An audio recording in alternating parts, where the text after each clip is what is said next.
السلام عليكم ورحمة الله وبركاته. بسم الله الرحمن الرحيم. الحمد لله رب العالمين، والصلاة والسلام على سيد المرسلين وعلى آله وصحبه أجمعين.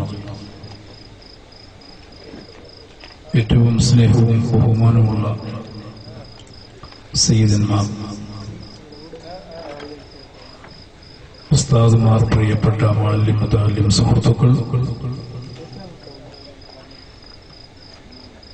രക്ഷിതാക്കൾ, വിദ്യാർത്ഥികൾ, മാന്യ മുസ്ലിം സഹോദരി സഹോദരന്മാർ, അല്ലാഹു റബ്ബുൽ ഇസ്സത്ത് നമ്മുടെ ഒരുമിച്ച് കൂടലിനെ ഒരു സ്വാലിഹായ അമലായി നമ്മിൽ നിന്നും സ്വീകരിക്കുമാറാകട്ടെ.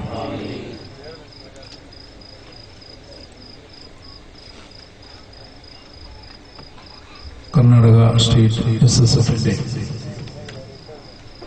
മഹത്തായ സാഹിത്യോത്സവം ഇന്നിവിടെ തുടക്കം കുറിക്കപ്പെടുന്നു.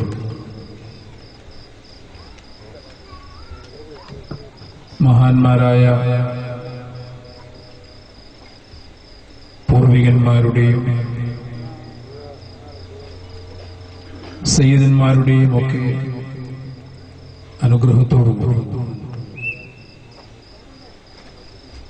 സ്ഥാപിക്കപ്പെടുകയും അല്ലാഹുവിന്റെ അനുഗ്രഹത്തോടുകൂടി ഈ കാലം വരെയും നമ്മുടെ രാജ്യത്തിന്റെ അഭിമാനമായി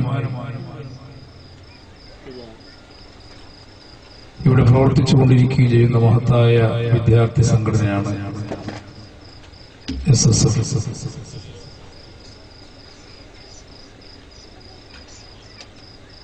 വളർന്നു വരുന്ന നമ്മുടെ കുരുന്നുകളെ ഇസ്ലാമികമായ ആ ചട്ടക്കൂടിൽ ഒതുക്കി നിർത്തിക്കൊണ്ട് അവരുടെ ഭാവനകളെയും അവരുടെ ചിന്തകളെയും നല്ല നിലയിൽ പരിപോഷിപ്പിച്ചെടുത്ത് അവരുടെ നല്ല നല്ല കഴിവുകൾ, കലാപരമായ കഴിവുകളെയെല്ലാം പരിപോഷിച്ചെടുത്തുകൊണ്ട് ജനങ്ങളുടെ മുമ്പിൽ അവതരിപ്പിച്ച് അവരിൽ ആവേശമുണ്ടാക്കിയെടുക്കുക, അതിലൂടെ നമ്മുടെ രാജ്യത്തിന്റെ പുരോഗതിക്ക് വേണ്ടി പ്രവർത്തിക്കുന്ന വിശിഷ്യ പരിശുദ്ധമായ ദീനിന്റെ മുന്നേറ്റത്തിന് വേണ്ടി പ്രവർത്തിക്കുന്ന ഒരു നല്ല തലമുറയെ വളർത്തിയെടുക്കുക എന്നുള്ള ഏറ്റവും മഹത്തായ ലക്ഷ്യത്തിന് വേണ്ടിയാണ് ഈ സാഹിത്യോത്സവം എത്രയോ വർഷങ്ങളായി നമ്മൾ നടത്തിക്കൊണ്ടിരിക്കുന്നു. അല്ലാഹു പരിപൂർണ വിജയത്തിലാക്കി തരുമാറാകട്ടെ. ഇവിടെ നേരത്തെ പ്രസംഗിച്ച പ്രാസംഗികന്മാരൊക്കെ സൂചിപ്പിച്ചതുപോലെ ധാർമ്മികതയ്ക്കും മൂല്യങ്ങൾക്കുമെല്ലാം ശോഷണം സംഭവിച്ചുകൊണ്ടിരിക്കുന്ന ഒരു യുഗത്തിലാണ് നമ്മൾ ജീവിച്ചുകൊണ്ടിരിക്കുന്നത്. നേരത്തെ ഇവിടെ പറയുകയുണ്ടായി, ബാപ്പയെ തിരിച്ചറിയാത്ത മക്കൾ, ഉമ്മയെ തിരിച്ചറിയാത്ത മക്കൾ, സ്വന്തം സഹോദരിയെ പോലും ബലാത്സംഗം ചെയ്യാൻ മുതിരുന്ന സഹോദരൻ, സ്വന്തം പെങ്ങളെപ്പോലും തിരിച്ചറിയാത്തൊരവസ്ഥയിലേക്ക് മദ്യത്തിന്റെയും മയക്കുമരുന്നിന്റെയും അക്രമങ്ങളുടെയും അരാജകത്വത്തിന്റെയും ഒക്കെ പാതയിലേക്ക് വഴുതി വീണുകൊണ്ടിരിക്കുന്ന കാഴ്ചയാണ്. വളരെ ദുഃഖകരമായ, വേദനിപ്പിക്കുന്ന കാഴ്ചയാണ് നമുക്ക് ഇടിയും കണ്ടുകൊണ്ടിരിക്കുന്നത്. അല്ലാഹു കാത്തു രക്ഷിക്കുമാറാകട്ടെ.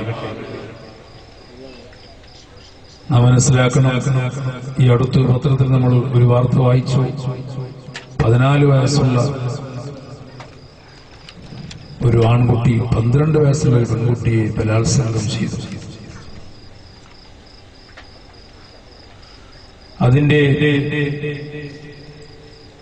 കാരണങ്ങളൊക്കെ വിശദീകരിച്ചുകൊണ്ടും അതിന്റെ നിയമപരമായ കാര്യങ്ങൾ പറഞ്ഞുകൊണ്ടും സുപ്രീം കോടതി രക്ഷിതാക്കളോട് പറഞ്ഞ കാര്യം പത്രത്തിലൊക്കെ വന്നിരുന്നു. രക്ഷിതാക്കളോട് പറയുകയാണ് സുപ്രീം കോടതി, മക്കളെ രക്ഷിതാക്കൾ വെറും ഭൗതിക വിദ്യാഭ്യാസത്തിൽ മാത്രം ശ്രദ്ധയൂന്നി കൊടുത്താൽ പോരാ, ധാർമ്മികമായ പഠനം, ധാർമ്മിക വിദ്യാഭ്യാസം അഥവാ ആത്മീയമായ വിജ്ഞാനം, ആ ധാർമ്മികത ആ മക്കൾക്ക് പകർന്നു കൊടുക്കാൻ രക്ഷിതാക്കൾ തയ്യാറാവണം. എന്നാൽ മാത്രമേ ഇതിന് പരിഹാരമുള്ളൂ എന്ന് സുപ്രീം കോടതി രക്ഷിതാക്കൾക്കൊരു നിർദ്ദേശം കൊടുത്തു. നാം ഇവിടെ ചിന്തിക്കേണ്ട വലിയൊരു വസ്തുതയാണ്. ലോകത്തിലെ ഏറ്റവും വലിയ ജനാധിപത്യ രാഷ്ട്രമാണ് നമ്മുടെ ഇന്ത്യ. ലോകത്തുണ്ടാക്കിയതിൽ വെച്ച് ഏറ്റവും വലിയ ജനാധിപത്യ ഭരണഘടനയാണ് നമ്മുടെ ഇന്ത്യയുടെ. പക്ഷെ അവർ ആ ഭരണഘടന ഉണ്ടാക്കുന്ന കാലത്ത് വലിയ വലിയ വിദ്യാഭ്യാസ വിചക്ഷണരും ചിന്തകരും ബുദ്ധിമാന്മാരുമായ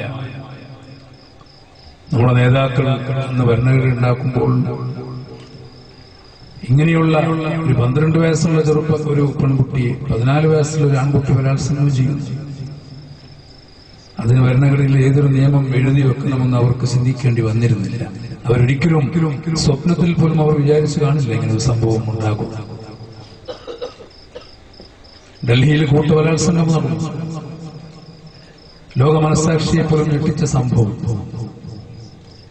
പക്ഷെ അന്നും കോടതികൾ, ന്യായാധിപന്മാർ പുസ്തകങ്ങളിൽ പരതുകയായിരുന്നു ഈ കൂട്ടബലാത്സംഗത്തിനുള്ള ശിക്ഷ ഏതാണ്. 14 വയസ്സിന്റെ കുട്ടി ബലാത്സംഗം ചെയ്തപ്പോൾ ആ ആൺകുട്ടിക്ക് നൽകേണ്ട ശിക്ഷ എന്ത്? ഇത് മൈനറാണ്. ഇന്ത്യൻ ഭരണഘടനയിലോ മറ്റോ നിയമപുസ്തകങ്ങളിലോ അതിനെപ്പറ്റി പറയുന്നില്ല. അവരെഴുതി വെച്ചിട്ടില്ല. അവരൊരിക്കലും വിചാരിക്കാത്ത കാര്യം.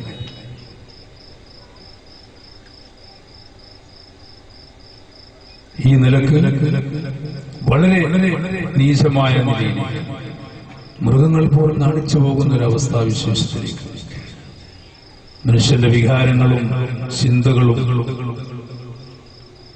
കാട് കയറുന്ന അന്തരീക്ഷം ഇവിടെ ഉണ്ടാകും എന്ന വളരെ ദീർഘദൃഷ്ടിയോടെ കാണുകയും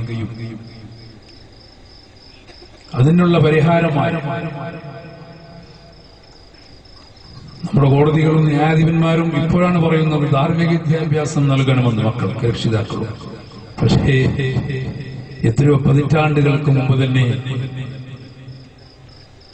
മഹത്തായ നമ്മുടെ മദ്രസ വിദ്യാഭ്യാസം ലോകത്തിന് മുഴുവനും മാതൃകയായിരിക്കും.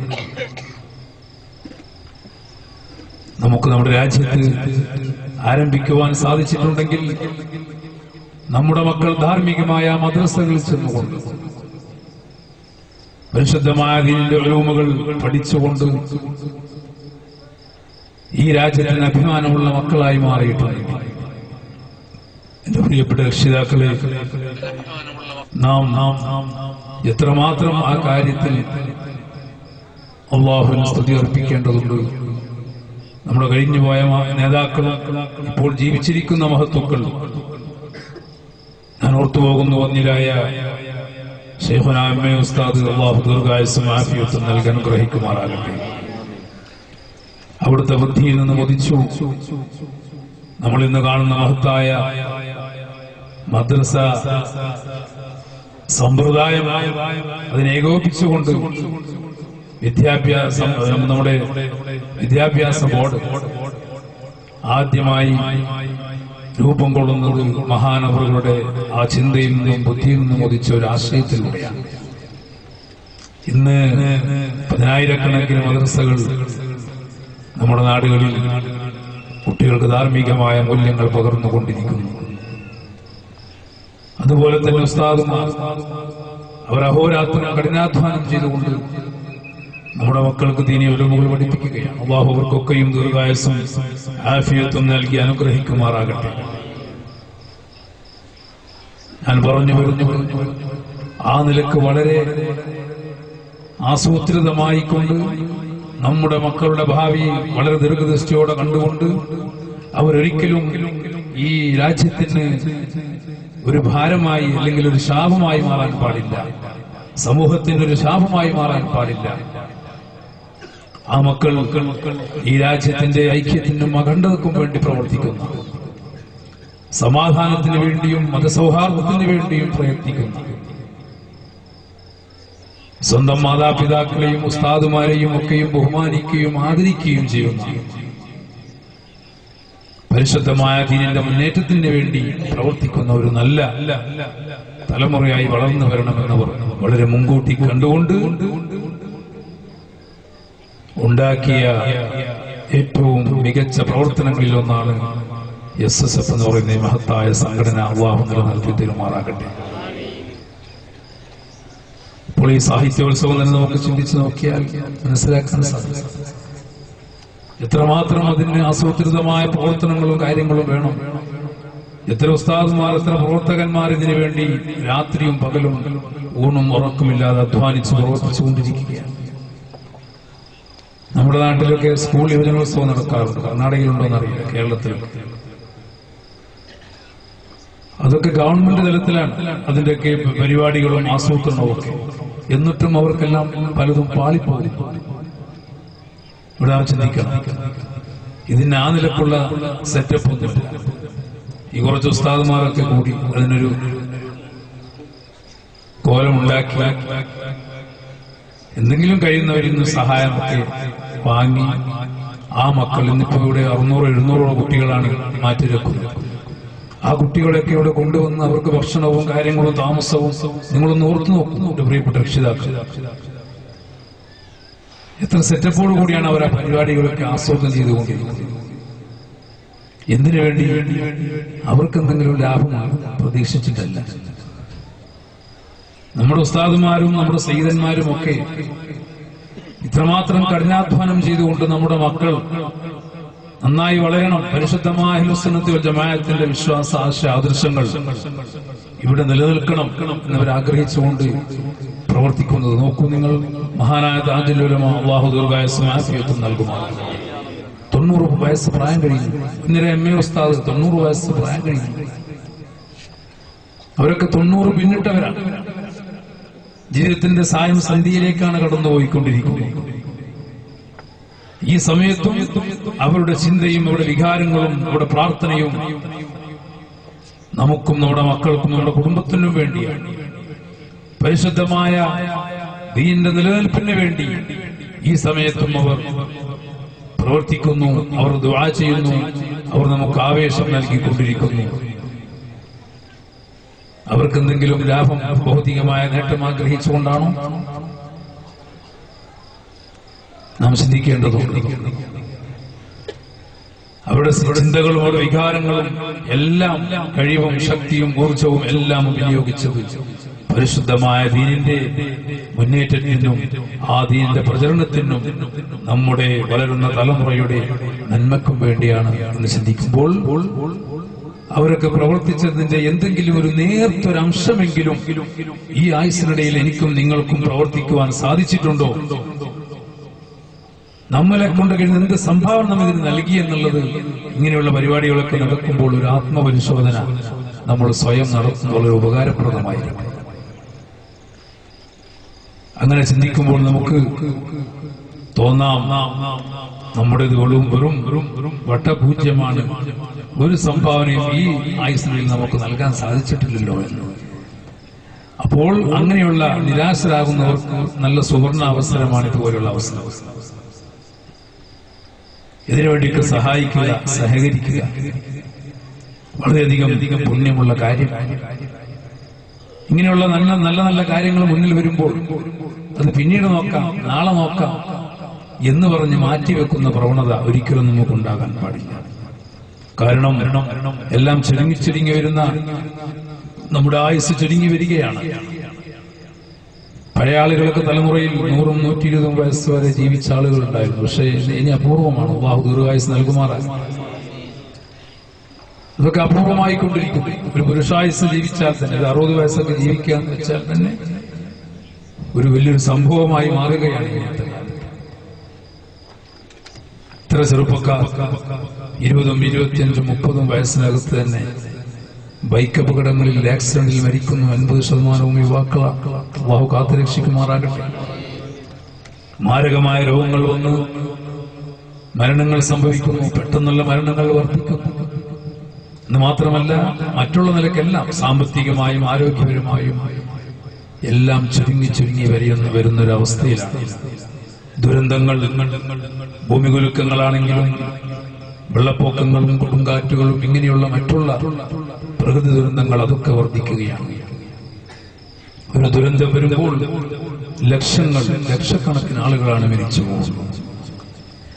എന്റെ പ്രിയപ്പെട്ടവരെ, ഈ നിലക്ക് എല്ലാം ചുരുങ്ങി ചുരുങ്ങി വരുന്ന ഈ ഒരു കാലഘട്ടത്തിൽ ഇനിയും നമ്മൾ നാളെ ചെയ്യാം അല്ലെങ്കിൽ മറ്റന്നാൾ ചെയ്യാം എന്ന് പറഞ്ഞ ഒരു നന്മയും മാറ്റിവെക്കാൻ പാടില്ല. ഏത് നിമിഷവും മരണം നമ്മിലേക്ക് കടന്നു വരാം. അതുകൊണ്ട് തന്നെ ഇനിയുള്ള നമ്മുടെ ആ ജീവിതം പരിപൂർണമായും അല്ലാഹുവിലേക്ക് സമർപ്പിച്ചുകൊണ്ട് ഇതുപോലെയുള്ള നല്ല നല്ല കാര്യങ്ങൾക്ക് വേണ്ടി അകമഴിഞ്ഞ് ചെലവഴിക്കാനും സഹായിക്കുവാനും അതിലൂടെ സൽക്കർമ്മങ്ങൾ, പുണ്യങ്ങൾ നേടുവാനും നാം എല്ലാവരും തയ്യാറാവണം. അല്ലാഹു അതിന് തൗഫീഖ് നൽകുമാറാകട്ടെ. മഹത്തായ ഈ സംഘടന ഞാൻ നേരത്തെ പറഞ്ഞതുപോലെ നമ്മുടെ മുമ്പിൽ വെക്കുന്ന, ഈ സമൂഹത്തിന്റെ മുമ്പിൽ വെക്കുന്ന സന്ദേശം വളരെ വ്യക്തമാണ്. അരാജകത്വമില്ലാത്ത, തിന്മകൾ പ്രവർത്തിക്കാത്ത ഒരു നല്ല ഭാവി ഉള്ള തലമുറയെ ഇവിടെ വളർത്തിയെടുക്കുക എന്നുള്ളത്. നമുക്കറിയാം, എസ്എസ്എഫിന്റെ പ്രവർത്തകന്മാർ ഒരിക്കലും ഈ രാജ്യത്ത് അരാജകത്വം ഉണ്ടാക്കാൻ പ്രവർത്തിച്ചവരല്ല. ഒരിക്കലും എസ്എസ്എഫ് ഓഫീസിലേക്ക് എവിടെയും ആരും പോലീസുകാരോ ആരും റെയ്ഡ് നടത്താൻ ഇതുവരെ പോയിട്ടില്ല. കാരണം അതെല്ലാം സമാധാനം, ഈ രാജ്യത്തിന് സമാധാനം സംഭാവന ചെയ്യുന്ന കേന്ദ്രങ്ങളാണ്. അവിടെ ഭീകരതയോ തീവ്രവാദമോ ഒരാൾക്കും തന്നെ അന്വേഷിച്ചാൽ കണ്ടെത്തുവാൻ സാധ്യമല്ല. ആ നിലക്ക് രാജ്യത്തിന്റെ സമാധാനത്തിന് വേണ്ടി, ഐക്യത്തിന് വേണ്ടി, പുരോഗതിക്ക് വേണ്ടി പ്രവർത്തിക്കുന്ന പരിശുദ്ധമായ ദീനിന്റെ സന്തതികളായ എസ്എസ്എഫിന്റെ പ്രവർത്തകന്മാർ വളരെ വലിയ സംഭാവനയാണ് നമ്മുടെ രാജ്യത്തിന് നൽകിക്കൊണ്ടിരിക്കുന്നത് എന്നുള്ളത് സംശയമില്ലാതെ തന്നെ നമുക്ക് പറയുവാൻ സാധിക്കും. നമ്മുടെ ഭൗതിക കലാലയങ്ങൾ നോക്കൂ നിങ്ങൾ. ഭൗതിക കലാലയങ്ങൾ എന്താണ് ക്യാമ്പസുകൾ സംഭവിച്ചുകൊണ്ടിരിക്കുന്നത് എന്താണെന്ന് ശ്രദ്ധിക്കും. അവിടെ പല സ്ഥലങ്ങളിലും അരാജകത്വമാണ് നടക്കുന്നത്. ഈ അടുത്ത് ഞാൻ പത്രത്തിൽ വായിച്ചു, തമിഴ്നാട്ടിലാണെന്ന് തോന്നുന്നു, സ്വന്തം പ്രിൻസിപ്പളിനെ 2 വിദ്യാർത്ഥികൾ ചേർന്ന് കുത്തിക്കൊലപ്പെടുത്തി. ഇതെന്തുകൊണ്ട് സംഭവിക്കുന്നു? പ്രിയപ്പെട്ടവരെ, ധാർമ്മികത പറഞ്ഞുകൊടുത്തില്ല, ധാർമ്മികതയെപ്പറ്റി ബോധവാന്മാരാക്കിയില്ല. രക്ഷിതാക്കൾ തന്നെ ധാർമ്മികതയില്ലാത്തൊരവസ്ഥയിൽ നീങ്ങുമ്പോൾ ആ മക്കളും അതേ പാത പിന്തുടർന്നുകൊണ്ട് പോവുകയാണ്. അവരും അക്രമികളായി മാറുന്നു. അവർക്കൊരു ഗുരുനാഥനെ എങ്ങനെ ബഹുമാനിക്കണമെന്നറിയുന്നില്ല. പണ്ടൊരു കഥ സംഭവിച്ചു. കുറച്ചു കാലം മുമ്പാണ്. ഒരു MBBS പഠിച്ച ഡോക്ടറാണ്, ഒരു വനിതാ ഡോക്ടർ. നിങ്ങൾക്ക് ഓർമ്മയുണ്ടാകുമെന്നറിയില്ല. സ്വന്തം ഭർത്താവിനെ കൊലപ്പെടുത്തി കഷ്ണമാക്കി ഒരു സൂട്ട്കേസിലാക്കി കാറിൽ കൊണ്ടുപോയി കളഞ്ഞു. MBBS പഠിച്ച വനിതാ ഡോക്ടർ. അതും ഒരു പുരുഷനല്ല, ഒരു വനിതാ ഡോക്ടറാണ്. എവിടുന്ന് കിട്ടിയ ഒരു ചങ്കുറ്റം? വലിയ വിദ്യാഭ്യാസം നേടിയ ആളല്ല, ഒരു ഡോക്ടറാണ്. പക്ഷേ ധാർമ്മികമായ മൂല്യം തിരിച്ചറിയാൻ കഴിഞ്ഞില്ല. ഈ അടുത്തൊരു MBA-കാരൻ അറസ്റ്റ് ചെയ്തു. MBA-കാരൻ ബാങ്ക് കൊള്ളയടിച്ചു.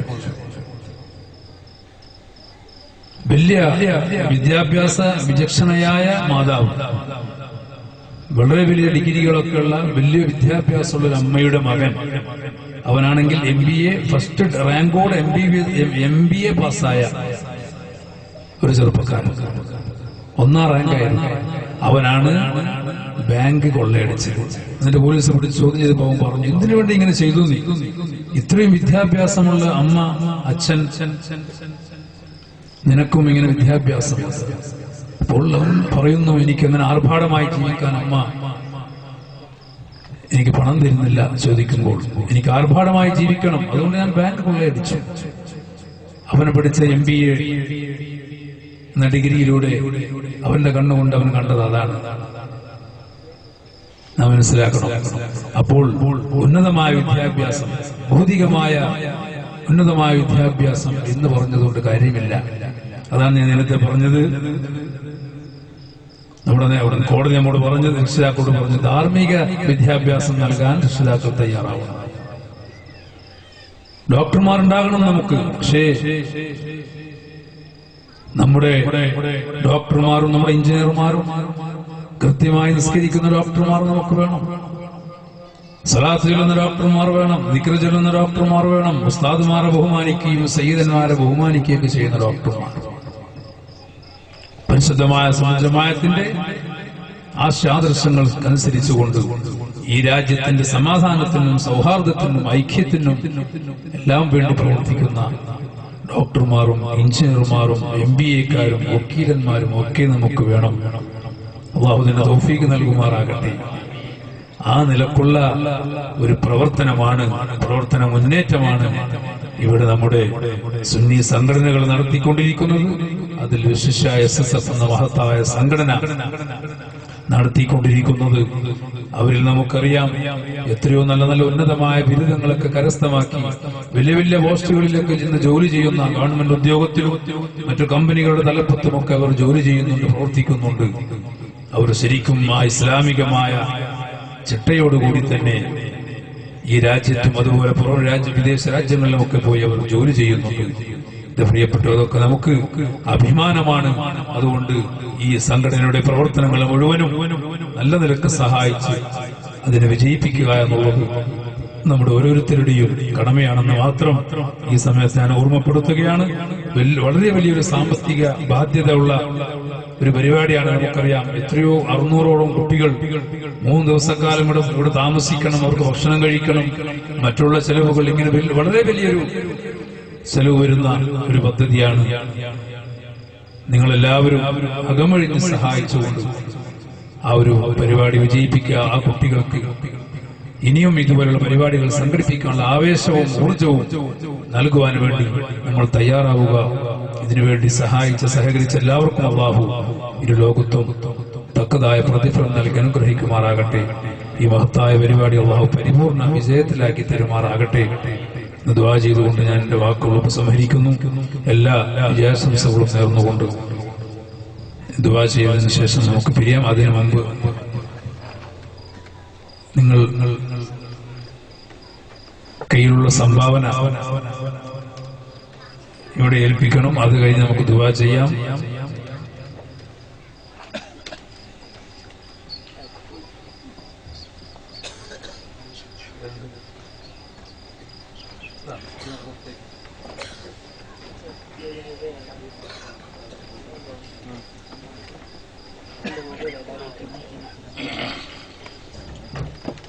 സഹോദരന്മാരെ, ബഹുമാനപ്പെട്ട സയ്യിദ് അവർകൾ ദുആ ചെയ്യാൻ പോകുന്നതിന് മുമ്പ് 24 മണിക്കൂറും ജലാലിയ റാത്തീബും